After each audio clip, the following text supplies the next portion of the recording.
Vengo refiriendo desde la semana próxima pasada, cuando comenzaron los hechos, estamos y nos vamos a ocupar de la situación en Turquía, que es una situación extremadamente compleja, con la gente en la calle, con periodistas, presentadores de televisión detenidos, con la confirmación por parte del sistema judicial turco de la detención del alcalde de Estambul y toda la significación de esto. Para entender mejor, está Mauro Embe, es analista internacional, y vamos a conversar de este tema en particular. Mauro, buen día, ¿cómo le va? ¿Qué tal? Buen día, ¿cómo estás? Bien, bien, muy bien. Intentando por lo menos aportar para nuestra audiencia y aquellos que comparten con nosotros en redes una mejor mirada sobre un tema que lamentablemente hasta el día de hoy ni siquiera merece un título en páginas interiores en los medios en Argentina. Bueno, es una situación que por ahora yo creo mientras que no haya pérdida de vidas, no sé, con víctimas fatales, lamentablemente es muy difícil que cobre atención en los medios, sumado además que el único tema que tiene eco en Argentina o en gran parte del mundo es el conflicto palestino-israelí, todo lo demás es que en esa región es muy grande, está pasando el alcalde de Estambul, Ekrem İmamoğlu, fue del Partido Republicano El Pueblo, fue encarcelado el día miércoles por la justicia de Turquía bajo cargos de corrupción. No decidieron acusarlo de terrorismo, ¿no? El gobierno también, digo el gobierno porque está todo íntimamente relacionado, ¿no? También deseaba que hubiera cargos de terrorismo, ¿no? Por terrorismo de ayuda al Partido de los Trabajadores Kurdos, que es el grupo que es el partido político, también al que el gobierno turco considera como grupo terrorista, y que hay que recordar también que Ekrem İmamoğlu era el principal candidato, ¿no? a representar a la oposición, o al menos Sí. a un gran conjunto de la oposición, en las elecciones presidenciales del 2028. Pero bueno, ya están pidiendo el adelantamiento de elecciones, aunque bueno, esto se puede ver en realidad como un paso más hacia el camino de la autocracia que hay en Turquía, que Erdogan, el presidente Recep Tayyip Erdogan, ha ganado con el paso del tiempo, ¿no? O sea, se ha convertido de a poco en un autócrata, al menos un gobierno autoritario, que fue ganando distintas prerrogativas. Yo creo que una de las más importantes en el 2017, cuando se cambió la constitución de Turquía, que pasó de ser un parlamentarismo, un presidencialismo y bastante fuerte, sumado también un proceso de islamización bastante fuerte que tuvo Turquía, que había sido desde bueno, la caída del Imperio Otomano y la reforma de Mustafa Kemal Atatürk, un país más bien laico. Cómo se fue convirtiendo de nuevo en una potencia, si se quiere, no de carácter religioso, pero sí con una profunda islamización, con una alianza muy grande con la hermandad musulmana por parte de Recep Tayyip Erdogan y con intenciones neo-otomanistas, ¿no? que tiene el presidente turco. Sí, claro. Bueno, esa situación de involución, digamos, ¿no? Desde el reformismo de Ataturk en adelante, en una sociedad que hoy vive, digamos, un conflicto interno casi inédito dentro de una nación islámica, en definitiva, ¿no? Porque hay un enorme sector citadino, moderno, con industrias realmente importantes e interesantes, lo han demostrado con su avance en la tecnología bélica y demás, a un sector quizás mucho más conservador y retrógrado, ¿no? Sí, sobre todo en las grandes ciudades. Turquía, pese, como dije, a tener en los últimos años el gobierno de Erdogan un proceso de tendencia hacia el autoritarismo y la autocracia, aún así, algunas de las ciudades más importantes de Turquía son bastante cosmopolitas. Pero se mantiene todavía ese reformismo de Atatürk de la década del 20, donde, bueno, se propone no solo la apertura de Turquía, sino también, como dije, este cosmopolitismo, esta libertad, que eso permite que haya gente en la calle también protestando, ¿no? Y que eso pase. Digo, es muy difícil en Medio Oriente ver en países donde hay gobiernos tan autocráticos que la población se manifieste. No, no es tan común, de hecho, por eso las olas de manifestaciones en Irán, por ejemplo, que es un país radical, en este caso radical islámico, desde el año 1979 que fue la revolución, las protestas que existen, por supuesto, en Irán, llaman un poco la atención, digo, porque es gente que sabe perfectamente que puede ser encarcelada, que puede ser asesinada, que puede perder muchísimas cosas, pero aún así lo hace. En el caso de Turquía creo que si sigue de esta manera va hacia ese destino, ¿no? Erdogan en las últimas elecciones del año 2023 ganó en segunda vuelta con el 51% de los votos y casi pierde. ¿no? Con el Partido Republicano del Pueblo, que vale decirlo también el partido de Mustafa Kemal Atatürk. Claro, claro. Entonces, digo, es una... Por eso digo que va camino hacia la autocracia. Digo, fueron elecciones competitivas y sí, digo, Erdogan no ganó con el 98% de los votos como pasa en otros países de Medio Oriente, sino que tuvo que ir a una segunda vuelta y ganó raspando. No, por eso no quiere decir que no se profundice este camino de la autocracia de cara a las próximas elecciones. Sí, yo lo que observo es un creciente, digamos, estoy muy enganchado con una serie que subió en Netflix que se llama Cementerio, donde es una serie policial, pero hay una profunda crítica a la corrupción y a la misoginia de buena parte de la sociedad turca, porque la serie trata sobre un grupo especial que investiga asesinatos de mujeres, ¿no? Y me parece que tiene además textos muy, muy inteligentes y es muy atrevida políticamente. Es muy llamativo todo lo que está pasando allí. Pero me da la impresión que para Emoglu esto puede ser su 17 de octubre. Sí, sí, en tanto se pueda materializar esta detención y no como para usar la analogía del 17 de octubre, ¿no? Esta detención de Imamoglu y que salga el pueblo a las calles a pedir por su liberación. De nuevo, esto en las grandes ciudades, digo, en el interior de Turquía no pasa. Claro. Es en las grandes ciudades, no hay un interior de Turquía mucho más conservador, mucho más erdoganista, si se quiere, mucho más, probablemente mucho más religioso también, ¿no? Sí, sí. Dentro del punto de vista islámico, que no está de acuerdo con Imamoglu. Entonces, es una posibilidad sí. Ahora, hay que ver hasta cuándo tolera la oposición y cuáles son los límites también del gobierno para reprimir todo tipo de protesta. Pues, claro, no es solo Imamoglu, sino otros dirigentes políticos, periodistas. Bueno, han detenido más de 100 personas, llevan detenidas más de 100 personas.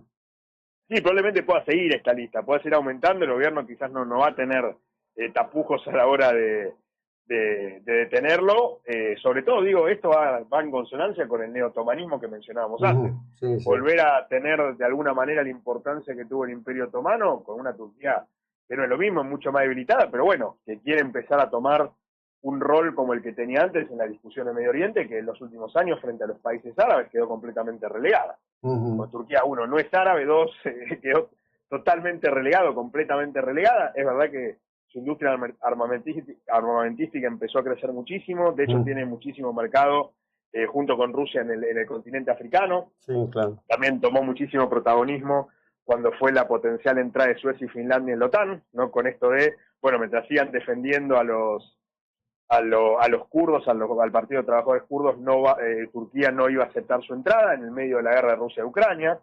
No, digo, es como Turquía de nuevo quiere volver a poner su ficha y Erdogan no sé si le va a temblar el pulso frente a la posibilidad de que la oposición pueda ganar el gobierno. Bien. ¿No? Eso es lo que preocupa, ¿no? Claro. Bueno, y si podemos sumar el golpe de Estado, que algunos lo ponen entre comillas, del año 2016, ¿no? Sí. Hay un montón de factores que llevarnos a donde estamos hoy. Decime, y esta irrupción del PPK diciendo, bueno, bajamos las armas, queremos llegar a algún tipo de acuerdo? Mirá, eso es un caso que llama la atención, porque bueno, han sido enemigos del gobierno turco hace muchísimo tiempo. Turquía ya había iniciado hace unos años la sexta o séptima operación en el norte de Siria. Yo creo que tuvo que ver también la caída de Bashar al-Assad. Es como que en Siria, de la caída en muy pocos días de Bashar al-Assad y la asunción del nuevo presidente Ahmed al-Sharra, que se cambió el nombre, no dejó el nombre de guerra para mostrarse un poco más moderado, aunque bueno, viene el fundamentalismo islámico también, ha llevado a que los kurdos en el norte al menos prefieran al menos una parada en cuanto a una detención de las hostilidades con Turquía. Claro. Que Turquía no va a vacilar otra vez en cuanto a las operaciones en Siria, y menos si no hay un gobierno central fuerte, porque Bashar al-Assad, si bien era débil, está apoyado por Rusia. Digo, sigue teniendo la base todavía en Latakia y en Tartus. Entonces, yo creo que los trabajadores kurdos vienen con una perspectiva de desestabilización de Siria, y la idea de, bueno, al menos recobrar fuerzas, digamos, terminar el conflicto por ahora, no sé si para siempre, pero sí por ahora con el gobierno turco, que también tiene pretensiones sobre el territorio sirio, como que a Siria a poquito se la van a ir comiendo, ¿no? Y además que nadie sabe qué va a ser el nuevo gobierno de Ahmed al-Sharra, ¿no? En Turquía, perdón, en Siria tras el derrocamiento. Bueno, en principio es curioso que por un lado lleguen, como ha llegado la canciller alemana, llevándole 300 millones de euros, y por otro lado se produzcan las matanzas que se han producido, donde por lo menos en varios medios españoles denuncian que no solo Alagüita, sino muchos cristianos han sido asesinados, ¿no? Sí, sí, esos asesinatos por parte del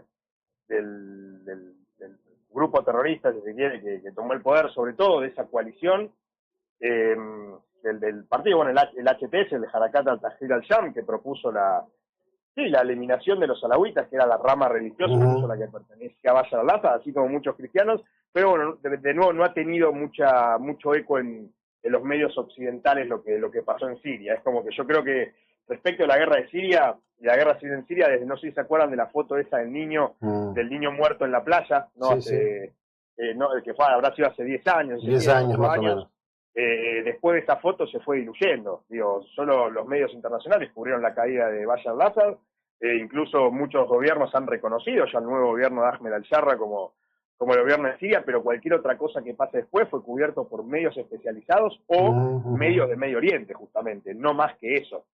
Porque no tuvo el eco que podría haber tenido. Y bueno, Europa, que también está en una situación complicada por la cantidad de migrantes sirios que tiene y lo que podría llevar este derrocamiento al Assad. Y bueno, las distintas, más que protestas, las distintas reuniones, conjunto de gente, manifestaciones en favor de la caída de Bashar al-Assad. O sea, muchos, de hecho, han cambiado la bandera de la República Árabe de Siria por la República de Siria en muy poquito tiempo, apenas se cayó el gobierno.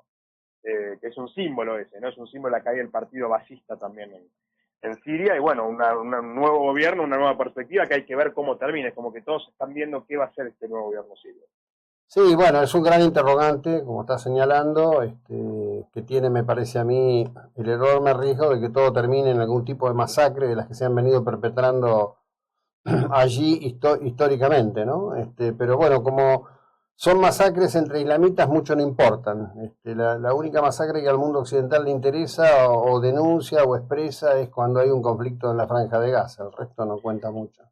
Exactamente, es como que se tiene un especial encono con el Estado de Israel, incluso con un montón de cosas que podríamos decir respecto a este tema, ¿no? Pero sí, es como que se tiene especialmente en encono con eso, y cualquier otra cosa que suceda no se le da la misma magnitud de importancia. Sí. Llámelo uno antisemitismo, llámelo uno una especificidad, digo, hay muchísimas razones por las que pasa eso, de por qué solo se mira cuando pasa ese tipo de casos, sumado que, bueno, si vamos a hablar de la única democracia de Medio Oriente, si es el gobierno de Israel, si bien obviamente el gobierno actual de Israel tiene muchísimas tendencias que lo llevan justamente a ser bastante más autoritario que lo anterior, en su mismo seno el Estado de Israel es la única democracia.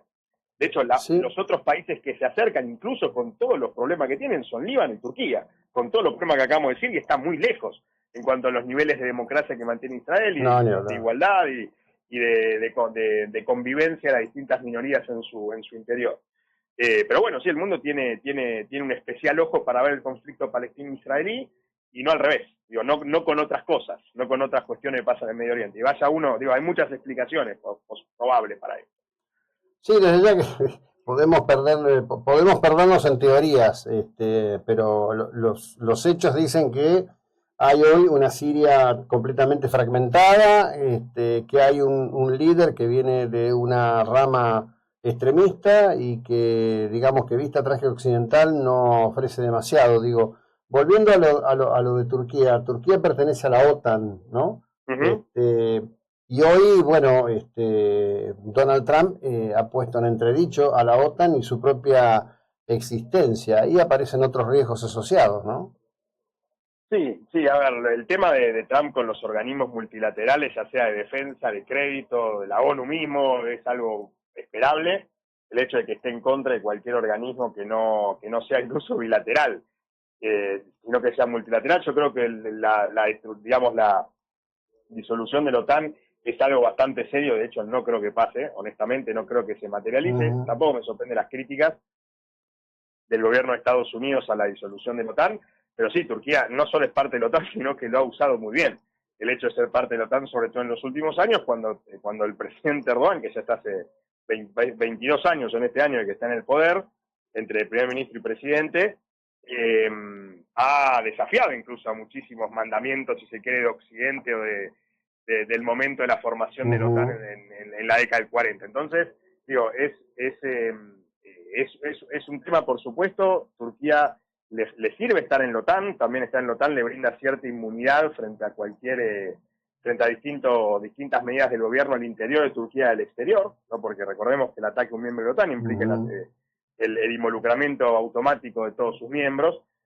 Y eso, si bien otra vez no creo que en caso de un ataque a Turquía se materialice ese involucramiento de todos los miembros, le sirve, ¿no? como peso específico a la hora de negociar, a la hora de tomar medidas, y que se animen a tomar ciertas medidas, sobre todo de un nuevo control de Medio Oriente, valiéndose en su peso en la OTAN. Bueno, continuaremos hablando. Te agradezco muchísimo el tiempo, Mauro. Gracias. Buenas jornadas. Gracias a ustedes. Hasta luego. Bueno, Mauro Embe, acá me aportan, agradezco